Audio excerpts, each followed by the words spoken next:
your identity will be commingled with the reputation of the business. And let the credibility just kind of flow through the screen. And I figured, how hard could it be? Well, God forbid they just see me in the same clothes I wore the last video I shot. But what you don't know how to do is the work that you're afraid of doing. You just have this figure it out attitude. You're secretly hoping that they don't Google you.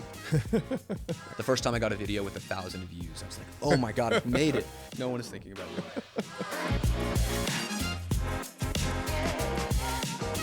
All right, welcome back to the Roll with Steve podcast. I have Max Sher with me today here in the podcast. And you and I have only spent maybe 20, 30 minutes talking up to this point, but I'm already fascinated by what it is that you do and what you bring to the marketplace in website design specifically, but in all things digital marketing too.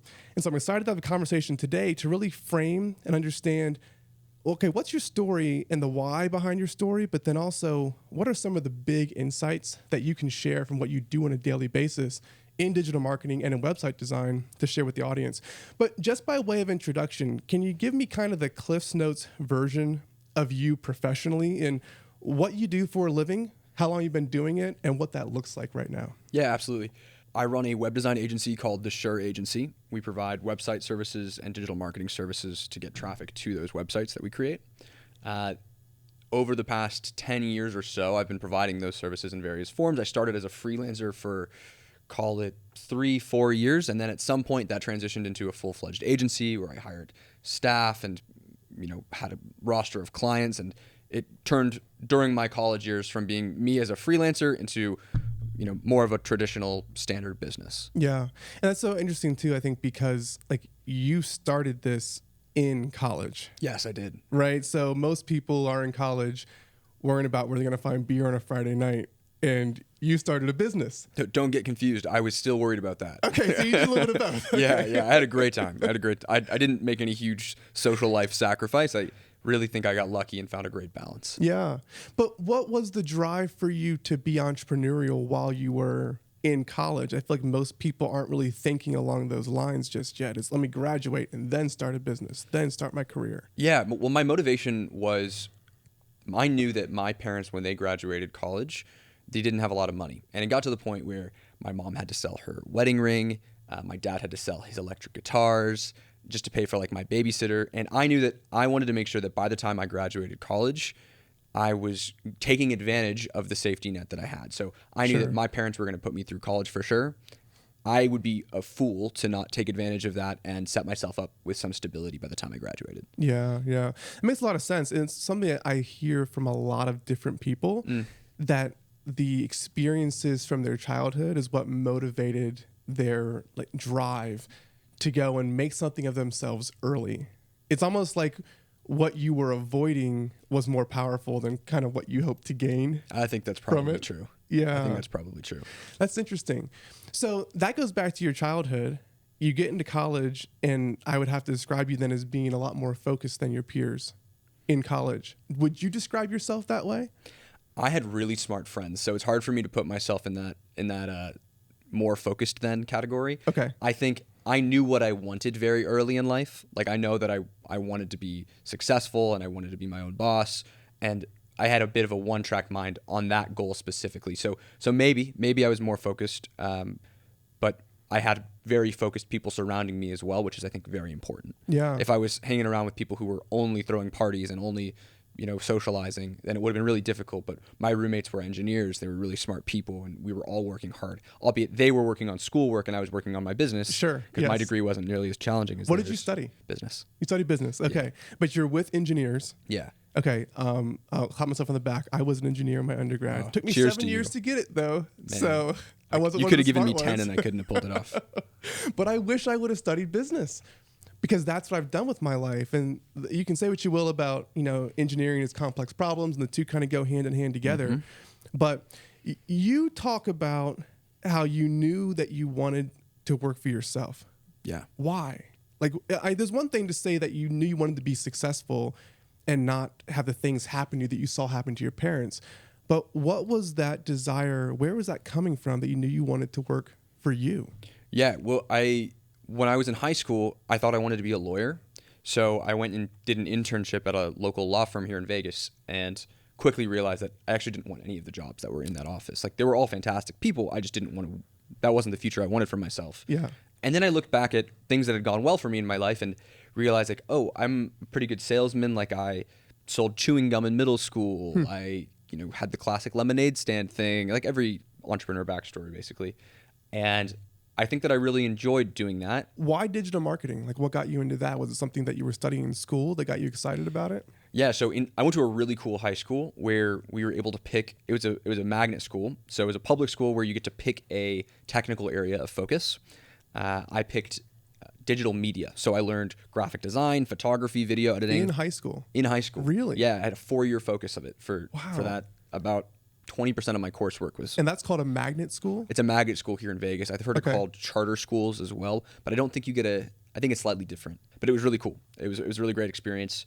And by the time I graduated, I was moderately bad at all of those things, but I thought I was good. Okay. So I started trying to get freelance contracts to get some cash on the side and had varying degrees of success with that, and that was enough to keep me motivated. So what did those freelance contracts look like? Like, what was that first deal where you made money from doing some type of digital marketing? My first project was I was hanging out at a kind of like bar, hookah lounge thing when I was in high school, and the guys recognized me because I was a local, and they saw me always on my computer, always wearing glasses, looking like a computer guy, right? And they came up to me and they're like, "Hey, are you a computer guy?" I said, "I guess so." They're like, "Can you make us a website?" I didn't know how to make a website, but I knew about companies like Shopify and companies like WordPress, and I figured, how hard could it be? And what year is this? 2015. I was about to go into my freshman year of college. Okay, this is early Shopify days. Yes, early Shopify Okay, days. yeah. So the guy says, we have this grocery store that we want to open. Can you make us a grocery store website? I had never done that before, but again, I figured, how hard could it be? Yeah. So I accepted. I wrote up a contract, and I formed an LLC, which I thought at the time you had to do in order to do any business. I made myself a quick logo. I just tried to make myself look like an established company. Presented it to these guys as a contract. I took 50% of the $1,000 contract up front. They said, sure. They were kind of impressed that I had all that stuff together. They gave me the $500. I started working on it, realized I was way out of my depth, tried to hire someone with that $500, then thinking that, then I could take the profit and have a 50% margin on the deal. That would be a great way to begin. Yeah. Paid someone to do it. They turned it into me. It was not good enough. Jeez. Because, surprise, this is an alert to anybody watching, $500 is not enough to make a website of that type. Okay, mark that down. Of really Okay. any type. Neither is 1,000, neither is 10,000 for a grocery website. But I didn't know that. So I paid this person. They did their best. They turned it into me. It wasn't good enough. So I figured I would stay up all night, crack a Red Bull, and just try and get through it. I did my best. I turned it into them. They were displeased with the outcome, which rightfully so, to be honest with you. It was not very good. Yeah. But so I ended up having to refund them the $500. So I was negative $500 on my first deal. Not a great start, but I did learn how to basically make websites that are a little easier. Okay. So while grocery store websites are very complex for a number of reasons, other websites are less complex. Service businesses, more simple types of e-commerce sites can be simpler. So that type of project I knew was out of my league, but I had the skills to take easier projects, and then I began marketing my services, and I took that $500 cost as not a loss, but as a price of education. Yeah. Walk me through that all-nighter that you pulled. Like, from where you started to where you decided to stop and say, I'm going to turn this in. Like, what did that look like? So the day I signed the contract was my last day living in Las Vegas before I went to school in Arizona. And I was in a dorm, and my roommate was an engineer, and he would be in classes and working all day, and then he would go to sleep, and then I would start working on my websites, and it's the middle of the night, and I'm having fun figuring it out, but I'm also stressed. It's kind of a combination of like enjoying solving the puzzle and doing the problem, but also stressing because these guys paid me to do it. I made a promise that I have to keep. Yeah. So there was a bit of me that was maybe resentful towards the person that failed to complete the project, which was a misplaced resentment, but I was feeling it. Yeah. And then my roommate's alarm went off to wake up. And then I realized I'd worked through the night and not accomplished very much. Yeah. Yeah. But would you say that you came to that realization during the all-nighter of, hey, I can do this, but maybe just not this category? No. Okay, During when that, did you come up with that idea? after I was sitting on a $500 loss of having refunded them, that's Yeah. when I'm like, what did I get for this $500? Yeah. And $500 is a lot of money when you're a college kid too. 100%. You can live a couple of months on $500, maybe longer than that. Yeah, especially because I had no living expenses at the time. Yeah. So you have to eat that and realize, I mean, it stings enough that you feel like you kind of let them down and maybe you overpromised and certainly underdelivered Sure. on what you overpromised. But what I'm struck by is the fact that leading up to that process, you just had this figure it out attitude. And it's one of the things that the people I've talked to on this podcast specifically that end up being successful, yes, there are always early failures, but you come into that with a figured out attitude and I can get it done. The difference between you and some others is that when you failed a person, someone that you let down. Whereas I talked to other people, especially in product businesses, when they've kind of just failed themselves or they hit the recipe wrong the first time or the Amazon listing just was terrible the first time and they had to work and iterate it. Well, there was no person on the other end of that was being let down except for a customer that wasn't going to buy it anyway. But in your case, you're dealing with letting people down that you had met, that you'd made promises to. That cannot have felt good. And how did you bounce back from that feeling to say, I'm going to go and do this again and do it again? It feels horrible. And if you're ever thinking of starting a service-based business, that is something that you have to come to terms with the fact that your identity will be commingled with the reputation of the business very heavily. And that's probably the case with product businesses as well, but you put your nail on the head right there, or you hit the nail on the head right there, that your sale is actually a promise. The job is beginning when you get the sale, not ending. Yeah. And when something goes wrong, which will happen no matter how big you get, when you get big, it happens, less frequently because your quality is better in terms of percentage at the time, but more frequently because the volume of transactions you're doing is higher. So just the raw number can increase. You really have to learn how to bounce back from it. And how you bounce back from it, for me, I can't the same day. That day is just an L. I've lost. Yeah. And then the next day I'm okay. Yeah. But it's like you've gone through that process multiple times now to know how to deal with that. And I'm sure that there's elements of it where at this stage of the game, some of those failures are not really the fault of the person doing the work as much as maybe a communication of expectation in the beginning with the customer. Like, is that a true statement? One thing that I've come to terms with is it is always your fault as the business owner. Every single thing that can go wrong is your fault because you're the one who wrote the contract. You're the one who picked the client. And if you're thinking, well, I picked the only contract I had to, it was the only option I had. I needed the money. Well, you're the one who needed the money. You're the one who put yourself in a situation where you needed it. Even you can trace that as far back as you want to. You are always to blame.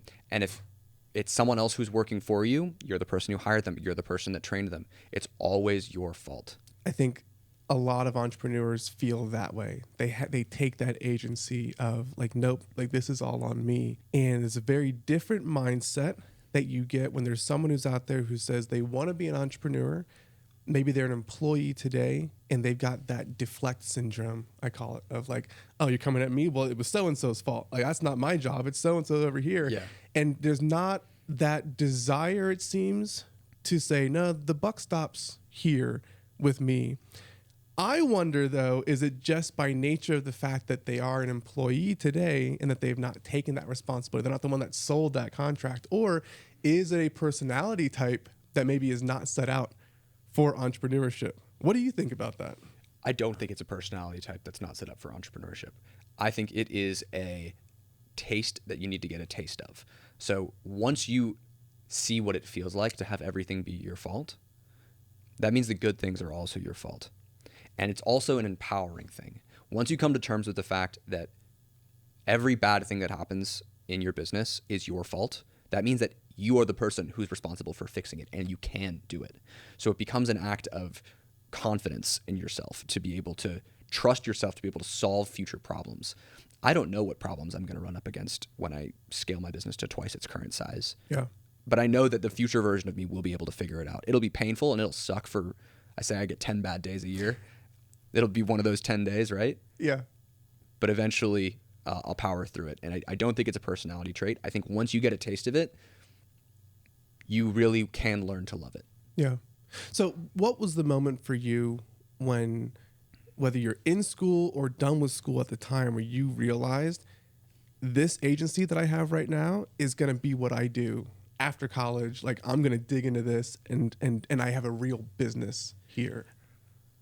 I think once I had landed my first probably $1,000 a month retainer, which is probably my sophomore year of college, that's when I realized, like, oh, I can build recurring revenue on this. This is something that I can stabilize my life with and like build a future with. Now, little did I know that had strings attached to it, but Sure. but that's when I got the taste. Okay, so that recurring revenue, was that a website with maintenance on the back end type of contract, or what was that? It was actually a social media marketing contract. Is that right? Yeah, I was making posts for people. And when I had first started, I didn't quite have a focused set of services. I thought of myself as a jack of all trades and I could pretty much do anything. I actually thought of myself as an ace of all trades because I was an egotistical 18-year-old boy. But I was trying to just do everything for everyone. And through that, I learned a lot and became relatively okay at most things. But one of the future learning curves that I had to go through was really refining what my offering was. So at that time, I was probably getting paid $1,000 a month to do social media marketing, which was anything they asked me to do. Yeah. And that could be build a website today, do Facebook ads tomorrow, like the whole nine. I was running newsletters. I was making logos. I was posting organically. I was writing blogs, like everything you can think of. So how did you decide to niche your agency down to focus on websites first? The day I decided to make this change was one of the most painful days of my career. I had probably 30 clients on retainer. This was probably my junior year of college. I had 30 clients on retainer. I had 8 or 9 staff members at this point, and it was totally unsustainable because every single client was under that same arrangement that I was just describing to you. We hadn't evolved it yet at that point. It was, we'll do whatever we can do for you. Yeah. Whatever you need to be successful, we'll do for you. And that worked great when it was just me doing it for 3 clients. Yeah. And when there was just 3 of us doing it for 9 clients, right? But eventually, what we were doing for all these people was so scattered, and quality assurance was falling apart. And our ability to deliver consistently was falling apart. And our ability to keep track of timelines was coming apart. And I kept having to try and re-engineer a system to keep track of everything, and it just wasn't working. It was chaotic. The people who were working with me were doing their best, and I would even say they were talented people at that time, even though we were all kids. It was completely down to everybody consulting my brain for every decision, and everyone was burnt out, and no one was doing good. We were making good money, but it wasn't really sustainable. So I was talking to a friend about the issue that I was having, and he recommended a book to me. It's called Built to Sell. At that time, I had no intentions of building an agency for the purpose of selling it or having any kind of an exit strategy. This was my first introduction to that concept. But what they talk about is building a systematizable, productized service business, which is a whole area of expertise that I didn't even know I was missing. But once I read the book, everything clicked. And I made this really hard decision to slash 80% of our retainers and keep the ones that were the most profitable, that were the happiest with us, that were doing one service. And that service was web design and web maintenance. Sure. So that was what our business became. And as a result of that, I had to let go of staff as well. And that's why it was so painful. Yeah. Giving proper notice and terminating a contract is one thing, but letting go of staff who've been working really hard with you is substantially harder. I also had to take a personal pay cut for a while, but I'd built some savings, so I was going to be okay. But it was 3 steps back to hopefully take 6 steps forward. You know, that was kind of what it felt like. Yeah. And it was scary. You know, one thing that hits me in that story is you talk about letting staff go. Particularly when you're letting staff go that did exactly what you asked them to do when they joined the company. It's always your fault. And your focus changed, not what they were doing. Even though it was the right thing for the company, doesn't hurt any less to know that, like, you didn't even do anything wrong. I just changed my mind on what I wanted to focus on, and so I was wrong about your. I've been there, and that's harder than telling a client, hey, I'm not going to do business with you anymore. For You know, sure. you've made promises to people. And sure, it's an employment contract that can be terminated, but that feels really shitty when you have to go through that. Oh my I'm sure God, that took yes. some bouncing back from It on your sucks. side. It sucked. And I'll tell you what, I'd be lying if I said that was the only time it's happened. I think it's happened twice, that time and one other time. And it never gets easier. Yeah. And I think that's one thing that so many entrepreneurs deal with. It's one of the things that no one really tells you you're going to go through when you talk about, oh, I'm going to build this business. And sure, like the money is great, the vision is cool, like being ready to go after your dreams. But you're also making a lot of promises to people that when you make the promise, like you intend for that to be there forever. But it goes away. The vision changes over time. And what's right for the business, sometimes you put yourself in a situation where you kind of have to do some soul searching yourself to realize like, wow, like is this what I really signed up for when I wanted to start my own business? And you're doing this as a junior in college, right? Yes. I mean, so just the fact that you had 10 employees as a junior in college, you're running a business, you've got tens of thousands of dollars of monthly recurring revenue coming in, and you make this decision to downsize it into websites. Okay, that sucks to live that day, but now talk me through making that decision and where you sit today with your business being focused on what you're really, really good at now. You know, it was a painful decision to make, but it was also an easy decision to make. The life that all of us were living was one of stress, uncertainty, lack of sleep. No one that I let go of was being let go of a happy work-life balance, Sure. you know? Yeah. And we were, you know, I thought we were paying them well, but looking back at it, they were probably underpaid as well. So maybe this sounds like justification, and maybe it is, but when I look back at that time, I see that was going to fall apart anyways.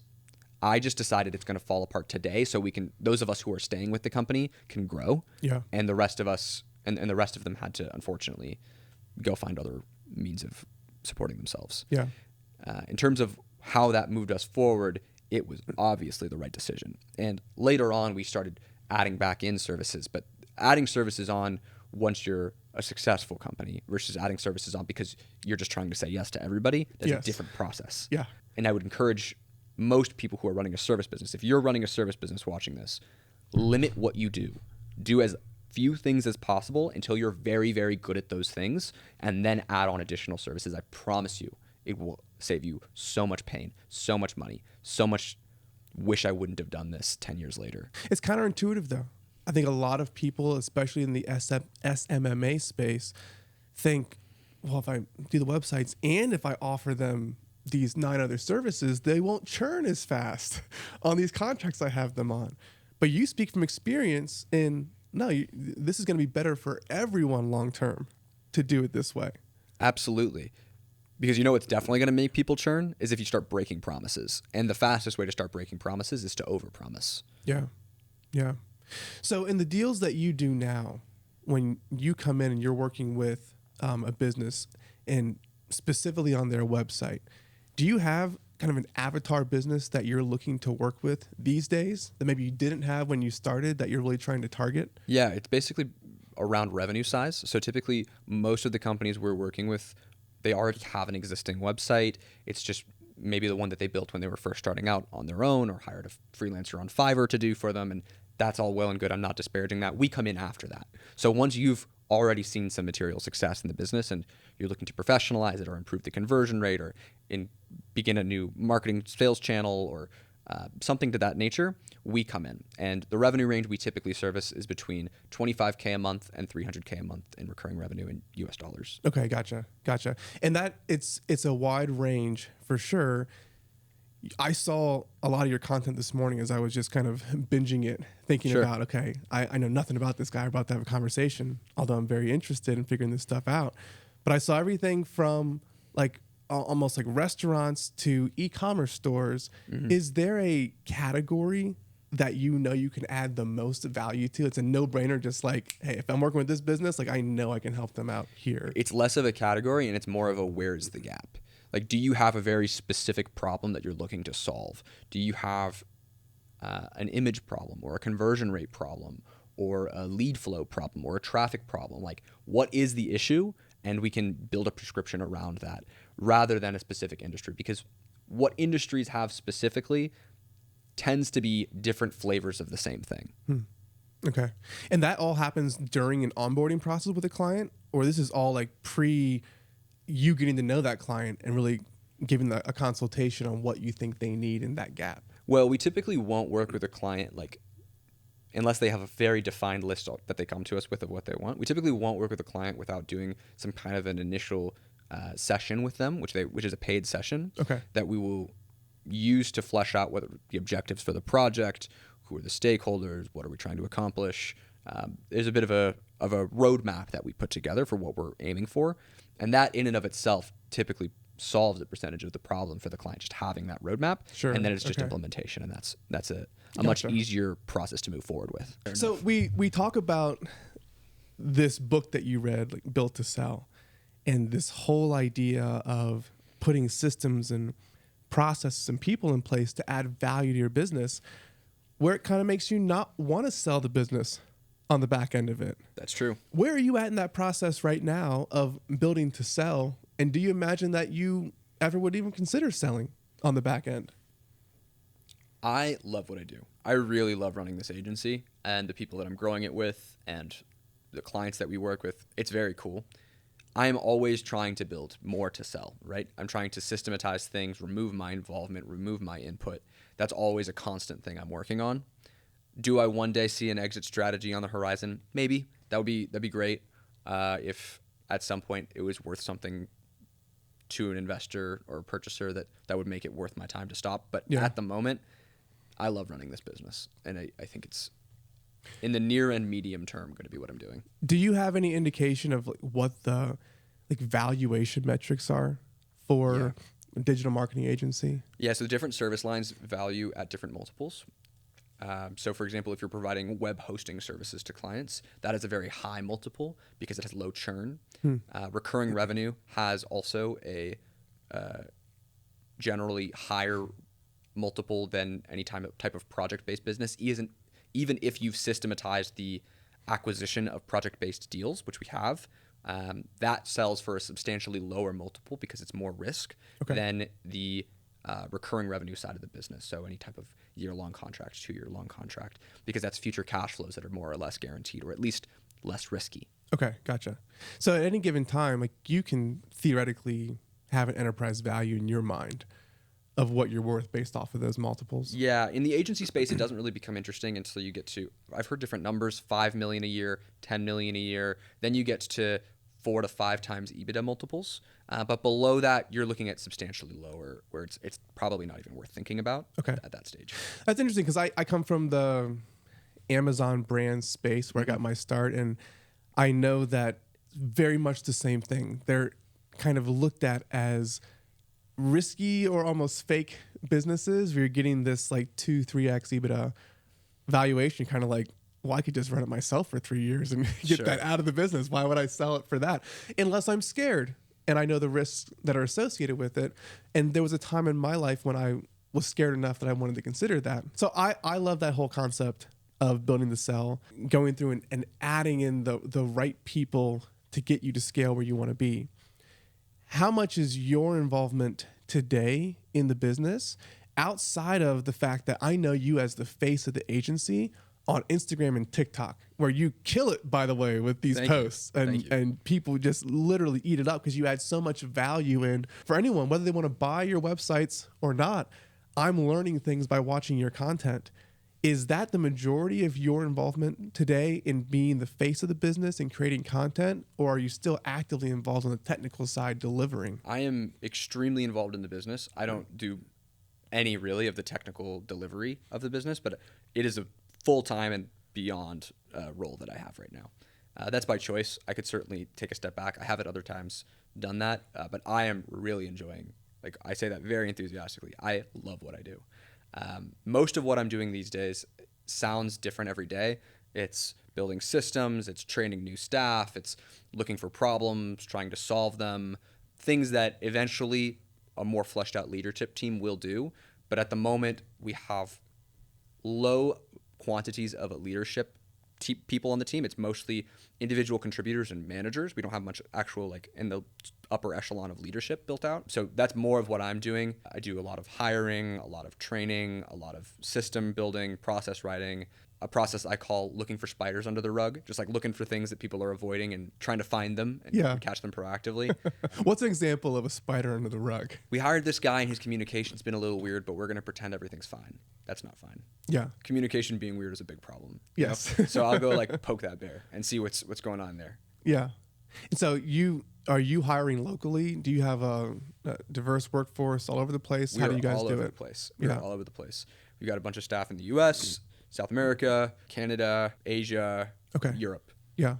We in most of my businesses are predominantly either US based, and then huge portion of human capital, India, the Philippines, Sure. South America. I mean, it's been a great way for us to grow and scale too. Wonderful people there. I want to get some insights from you about your world, things that you think about on a daily basis that the average aspiring entrepreneur or small business owner is thinking about. My website. I want to start by just like the elephant in the room to you, which will be a surprise to me, but what's the biggest thing that most business owners are missing on their website? Like the no-brainers that you come in and you're like, dude, like how do you not have this on your website? The number one thing that is wrong with most websites is that it's not clear what the business does when you get to the website. It's crazy. People will write these catchy headlines, these marketing slogans, these mission statements, these values, but they never stop to put themselves in the shoes of a first-time customer coming to this website, trying to figure out if they're in the right place. So if you're an entrepreneur and you have a website that you built yourself or that an agency built for you or a freelancer built for you, look at it, pretend you don't know what you do, pretend you've never heard of your service before, and see if you can figure out what your business does. I bet I'm guilty of that. In multiple of my businesses where we have probably deep dive too much on the copy to make it sound like how we think it should instead of coming at it from the perspective of someone who doesn't know what we do from Adam. And they'd be pretty confused coming to the website. That's an easy thing to fix, right? It's so easy to fix because you can't do it in more than 7 words. You have to have it done in like 4 to 7 words. Yeah. We make websites. We sell stuff on Amazon. Yeah. Make it simple. If a 3rd grader can't understand it, unless you're selling to scientists, like you got to make it simpler. People that you see who try to do the website themselves. We're not even getting to the people that use someone on Fiverr yet. Just like I make the website myself. I get on and I use some type of a CMS system. So Good job. I learned that this morning from you. So go through your content. So I use WordPress per se, and I build myself this website. I always have this theory that entrepreneurs in particular, especially small business owners, tend to focus on all the things that don't really matter instead of the fundamentals of what matters. So speaking about websites, what are the fundamentals of a website that the business owner should be focusing 90% of their attention on instead of all the fringe elements that are out there? So the only thing that matters with your website is what is its purpose in your business? There's typically 3 categories of answers to that question. One is it is a credibility tool. So if you're in services where you're selling to the government or you're doing large B2B transactions and you're not doing any online advertising and you're doing this type of sales that takes place somewhere other than the website and lead generation that takes place somewhere other than the website, what you need to be doing is making sure that your website reaffirms everything that they've heard about you in a positive light, makes you look credible, and there's a whole slew of tips and tricks and tactics that we could talk about how that works and what you can do there. That's the first type of website use case. The second is a e-commerce type of transaction. Someone comes to the website to take out their credit card and make a purchase. And then the third is a lead generation business. Think plumbers, think roofers, think web design agencies. Anything where you're driving traffic to the site, hoping that the people who visit that website will fill out their contact information and you can get back to them or book an appointment or pick up the phone and call you. That's a lead generation business. So whatever, and there, you can have multiple of these, but you have to think about what is your primary driver of revenue for the business. So that will be dependent on the number of sales and marketing channels that you've built up as a business, typically fewer as you're starting and then more as you get bigger. which is why we work in the revenue range that we do, because it's specifically at that size, you tend to have 1 to 2 of those, not all 3. And it's easier to hit a specific target than 3. Whichever of those is your primary focus, that's what your website needs to be built around. And you need to be architecting the content on your website to be answering the types of questions that the user who is visiting the website for that use case has in the order that they have them. And that's the job of a good web designer. Answering questions. When you say it like that, it seems so common sense, but a lot of that is like news to me. Do you find that when you ask the question of what's the primary purpose of the website to business owners, that they can readily answer that question? You know what's funny? With certainty? Almost never. Yeah. It takes a little bit of work to find out what the answer is. Yeah. Because I feel like I would be a little bit dumbfounded if you asked me that question. And I'll pick like a random business. So let's say our Amazon consulting offers that we have. What's the point of the website? Like, I guess like to get his business, you know. Well, how do you get customers? We can play the game. Yeah, I mean that's going to be coming from like having conversations with them, and so I guess it's more so the lead magnet for us in our case. Well, you're having these conversations with them. How are you first meeting them? So it would be through either a cold call, or a social media ad. Okay. Is their first interaction with us. Is the social media ad sending them to the website? Goes to the website. So then it would be a lead generator tool. Okay. And then it's also functioning as a credibility tool, because if you're doing outbound sales, they're going to look you up. They're going to go like, oh, who's this Steve guy and what's he trying to sell me? And they'll look at your website, and the website needs to be an asset in that funnel. Sure.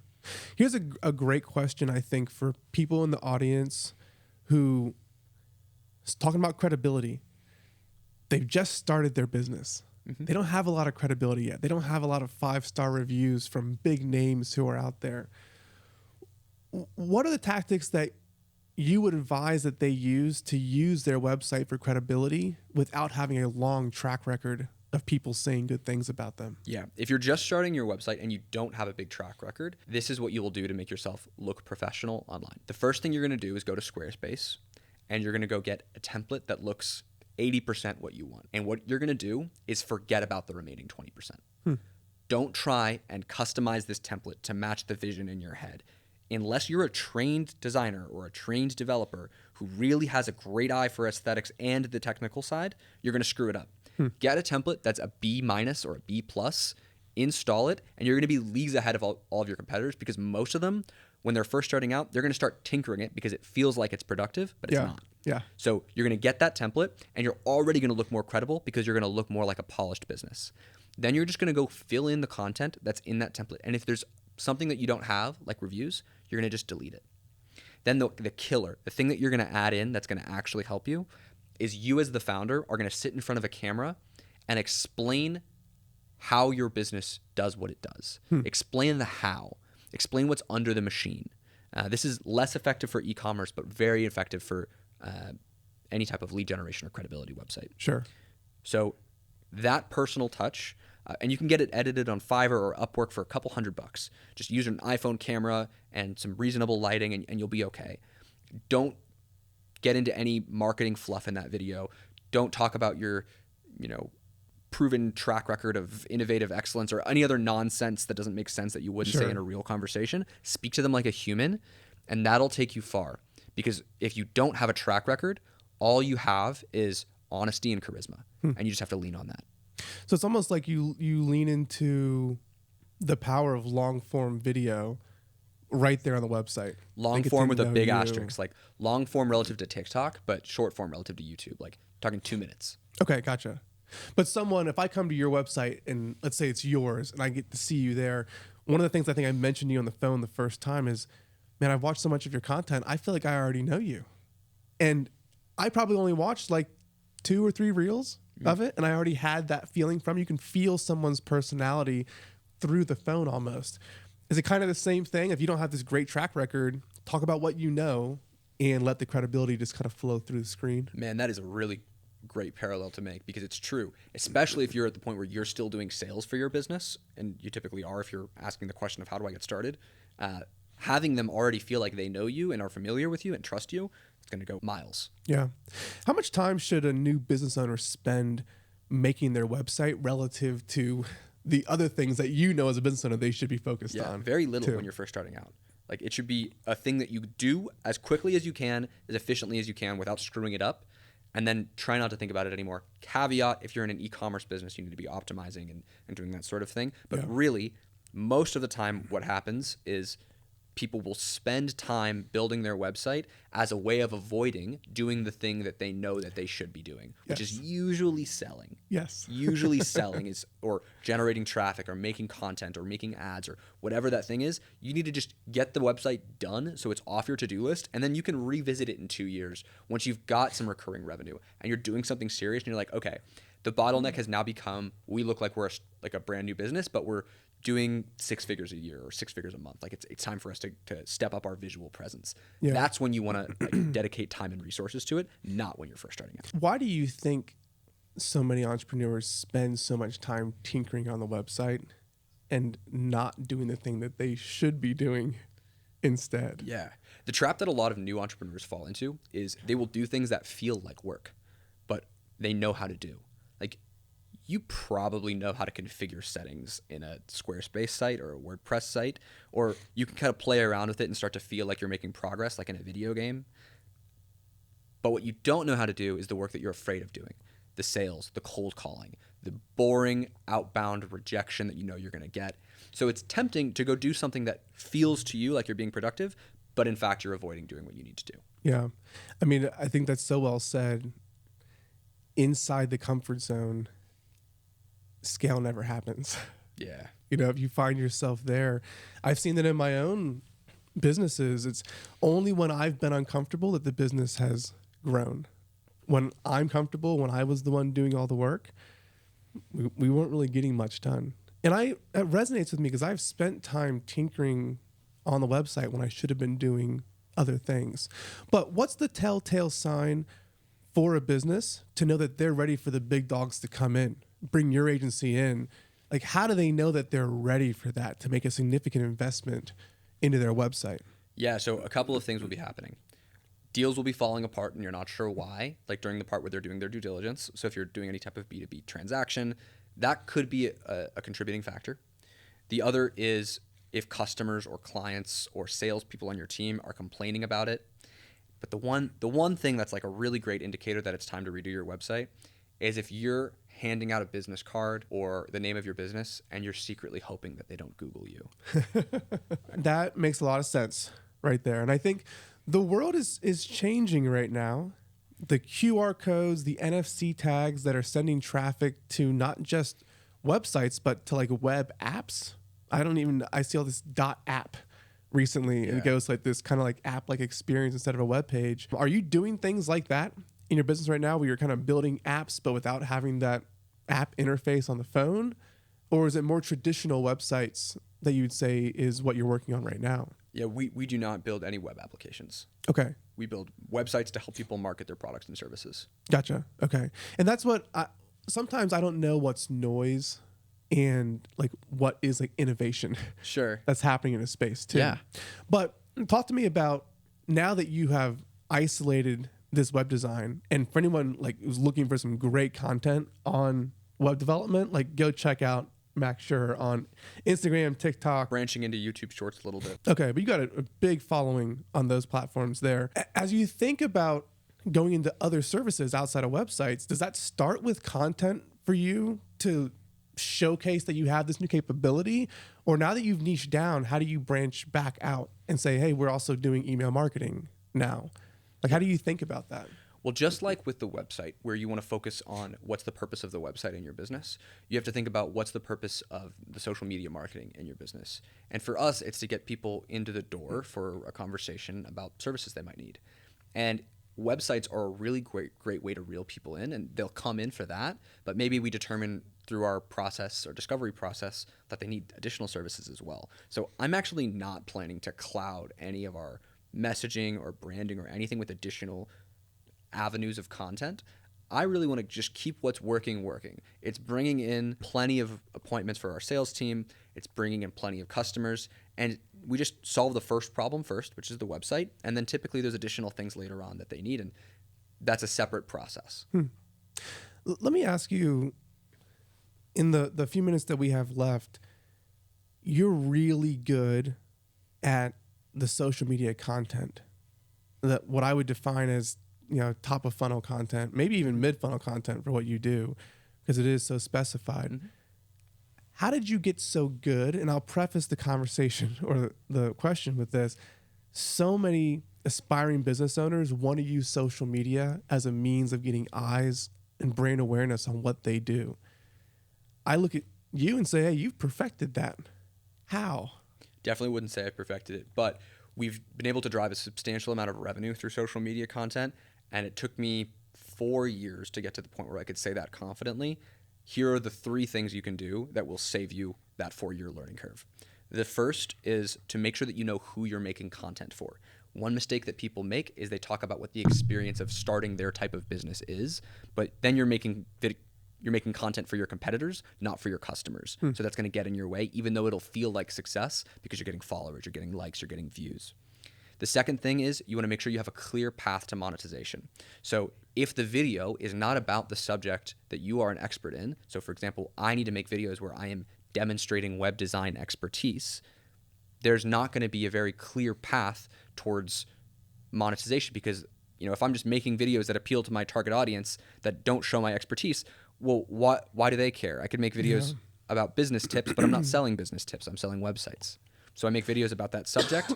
And then the third thing is you have to keep it entertaining to that audience. So what that means for me is I keep it visual. I show examples. I make it interactive where you can see the before and the after and the transition. If you're a landscaping business, maybe you do a time lapse of what a landscaping project looks like before and after. If you're doing an e-commerce business, maybe you do an example of someone using your product in an interesting way. I don't know. But you have to find a way to keep it engaging because otherwise no one's going to follow you. No one's going to engage with the content. Yeah. And then the bonus tip at the very end, once you've got a successful funnel for content, that you're creating content and it's working, when you have one video that absolutely takes off and crushes it, turn it into an ad. What was the first video you ever made that just took off beyond what you ever imagined? My definition of what a successful video is has changed so much. The first time I got a video with 1,000 views, I was like, oh my God, I've made it. Then I got a video with 10,000 views, and then 100, and then 500,000. And like each time feels like you've made it, but you haven't. You've got a source of leads for a while until you have the next big hit. Mm-hmm. Yeah. But you saw that as a sign, hey, do more of this. Yes. And that was a strategy that's worked for you. Yeah. So one video that really changed the game for us was we got a request from a company called CallRail to fix their website. And this wasn't like a contract. They didn't pay us to do it. They commented it on one of my videos like, hey, review our website. So I'm like, sure. So I did a redesign of their website. It got like 500,000 views. And that was my first time hitting that number. And I was super stoked about it. What was different about this than the other videos is it generated a bunch of leads. When I was making other videos, we didn't get a ton of leads. We got a ton of views, but we didn't get a bunch of leads. So then I realized, I need to make more like that. And then my entire content strategy was built around making content about helping people fix their websites and making people who have problems with their sites that we fix for people see that they have those problems. Yeah. But that would not have come naturally to you to say, hey, this is the type of content I should be making. You kind of like happened into it from somebody commenting on one of your other videos. 100%. Yeah. It's all been a fumble in the right direction. Yeah. That's a great term for it. And I think from a social media standpoint, anyone who's trying to make content for social media, that we all go through a lot of, I would call it the same phases of, you start trying a little bit of everything first. Sure. To figure out, hey, like what gets 200 views versus like 1,500 views, and isolate your way. But once you get that first, the bangers, I call them, the one that goes like 500,000, like, okay, but leads coming in from that one, has that been a predictable way for you to do more of the same video and see the similar types of leads come in? Yes. Almost all of our business, other than repeat clients, comes in from Instagram. Yeah. Particularly. Yeah. And TikTok, you drive any revenue from TikTok, or is it more so kind of high level brand awareness? I'd say it's about 10% TikTok, 90% Instagram. Yeah. Why do you say that is? Because the advertising platform on Instagram is more sophisticated and has more options. So we can take a content piece that does really well on Instagram and turn it into a lead generator. Plus, TikTok's DM function sucks right now. Okay. You've mentioned that to me before of turning an Instagram reel that went really well into an ad. Mm-hmm. For someone like me I'm only a year into my content journey, so I'm a bit of a noob there. Help me understand how you take a successful video and turn it into an ad. Oh, it's super easy. To take a successful piece of content and turn it into an ad, all you have to do is just re-record the ending of the ad with a call to action. And I'll typically record it with several call to actions because we have different conversion mechanisms. So one will be DM me if you want us to do this for your business, or one of them will be click the link below if you want to get a quote for us to do this for your business, or call now. Whatever the call to action is that we're promoting for that funnel at that time. Okay. And it's that simple to just, do you get the same clothes on you had on in the video? Like, do No, you go to that clothes, level? no one notices. See, that is interesting that you say that, because the amount of people who are new in social media, let's say you're going to record, and I've done this, so I'm going to speak from my own experience.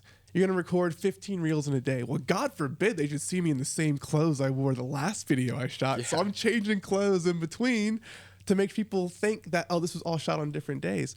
You're like, that doesn't even matter what shirt I had on. No, like, no one thinks about you. Yeah. No one thinks about you ever. That's some good advice right there. Like, no one is thinking about you. No one is thinking about you. All right. How do people find you if they want to come and work with your agency, and who's the right profile to come and talk to you? Yeah. If you are someone who needs a new website because you're embarrassed by your current site, or your conversion rate is too low, or you're losing deals because your website makes you look like a smaller business than you are, you should visit sheragency.com. That's SHERAGENCY.com, and just click on the Start a Project button. Fantastic.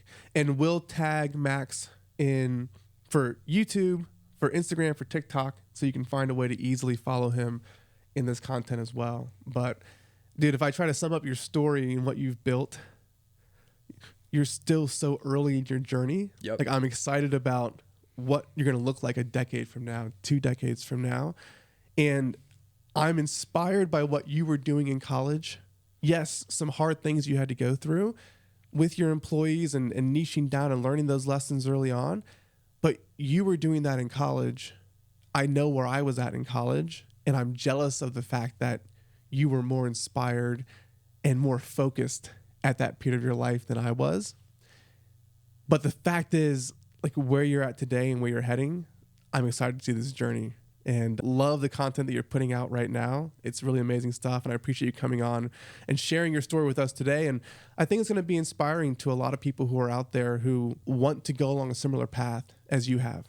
But it's great to really note it's not all roses and rainbows. No, it's not. It is quite an interesting journey. Absolutely. That's to say the least. To say the least, for sure. Well, thanks for doing this. I appreciate you coming in. You're a great host. That was a lot of fun. Absolutely.